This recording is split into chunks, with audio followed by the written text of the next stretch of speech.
Hello বন্ধুরা, তো বেগমবেলিয়া গাছে কী করে পরিচর্যা করবেন এবং কী করে গাছের ক্যালসিয়াম বৃদ্ধি করবেন। তো ক্যালসিয়াম বৃদ্ধি করতে গেলে খুব সহজ উপায়। প্রথমে গাছের গোড়াটা পরিষ্কার করুন, ঘাসপালা সব পরিষ্কার করুন।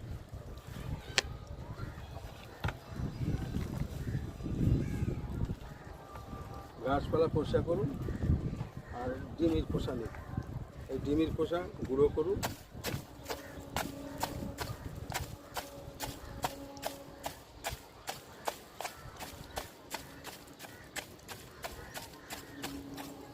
ডিমের খোসাকে গুঁড়ো করুন